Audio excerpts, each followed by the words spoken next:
फेरि बुबाको हात समातेर रोए कराई नर्सरीको गेटमा। म जान्न कि जान्न भनेर कराएर बस्दा फेरि ममता मिसले हात समातेर म पनि त तिम्रो आमा जस्तै हो नि भनेर नर्सरी कक्षा कोठाभित्र लिएर गएर राख्नुभएको थियो। त्यो 1 साल त्यसरी नै घरमा बुबा आमा त नर्सरीमा र विद्यालयमा आमाको हात त्यसरी नै गयो। कक्षा एलकेजीमा बिन्दु मिसले कराई मान्छेको स्वभाव हुन्छ नि, जो मान्छे जति भित्र बाहिरबाट कोकोनट हुन्छ नि सक्छ तर भित्रबाट एकदम माया गर्ने, त्यस्तै हुनुभयो बिन्दु मिस। कराउने त कराउने तर माया पनि अति गर्ने भने युकेजीमा अबु मिस, सीमा मिस, रिना मिस उहाँहरूको माया। हुन त यो हाम्रो विद्यालय मात्र हो तर यो हाम्रो घर पनि हो। यहाँ विद्यार्थीहरूलाई शिक्षकहरूले विद्यार्थी र शिक्षक मात्र होइन आफ्ना छोराछोरी जस्तै गरेर गर्नुहुन्छ।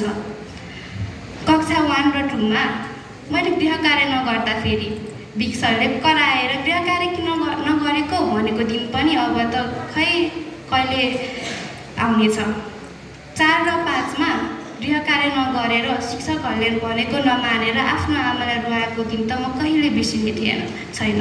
त्यो दिन जति बेला मैले आफ्नो आमालाई रुवाएको बेला आफूले गरेको गल्ती त सम्झे तर त्यो महसुस गर्न सकिनँ। तर अहिले कक्षा 10 मा आएपछि बल्ल महसुस गरेँ आमाको माया। आमाले मलाई कति माया गर्नुहुन्थ्यो त मैले कति बुझ्न सकिनँ। कक्षा 4 र 5 मा जीवन सरले पहिलो दिनमा कक्षामा स्केलहरू चाहिन्छ भने थाहा नभइकन एउटा पेन मात्र लिएर आएको। त्यो दिन त जीवन सर पनि के विद्यार्थी होला भन्नुभयो होला है सर। कक्षा 4 र 5, 6 मा अभिषेक सरले पहिलोपटक पढाउनु भएको। त्यति बेला नानी तिमीले यस्तो गर भनेर भन्नुभएको त 8-9 दिन अगाडि एसी सुरु हुनुभन्दा अगाडि मन्दिर जाँदा फेरि बहिनी यो त गोल्डन समय हो नि भनेर भन्नुभएको। त्यति बेला यो कुरा मैले राम्रोसँग बुझ्न सकेकी थिएन तर आज अहिले बुझेँ। हुन त हो सहीमा यो हाम्रो सुनेरो समय नै हो जो कहिले फर्केर आउने छैन। कक्षा 8, 9, 10 मा रेशम सरले पढाउनु भएको, आशिष सरले पढाउनु भएको र विवेक सरले गोरु तँलाई यति पनि आउन भनेर भन्नुभएको त कहाँ बिर्सन सकिन्छ र। विवेक सर देख्न मात्र स्ट्रिक्ट तर आफ्नै छोराछोरी जसरी नै माया गर्नुभएको कहाँ बिर्सन सकिन्छ र। अब हाम्रो विवेक सरलाई पनि कहाँ बिर्सिन सकिन्छ र। देख्नमा कराउनुहुन्छ तर माया पनि अति गर्नुहुन्छ। एसी आउनभन्दा अगाडि तिमीहरूले यो पालिको उस नराम्रो गर्ने होला है भनेर भन्नुभएको तर गेटभन्दा अगाडि 3-3 घन्टासम्म उभिएर आफ्नो स्वास्थ्यको केही पनि उस नगरिकन हामीलाई कुरेको हामीले कहाँ बिर्सिन सकिन्छ र।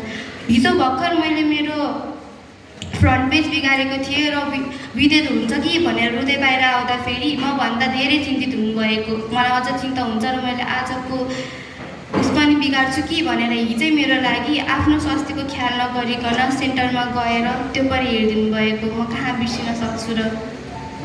मेरा यी 15 वर्षको यादहरू म आफूसँगै समेटेर जान त जाँदछु तर केही कुराहरू यहाँ पनि छोडेर जानेवाला छु। धन्यवाद।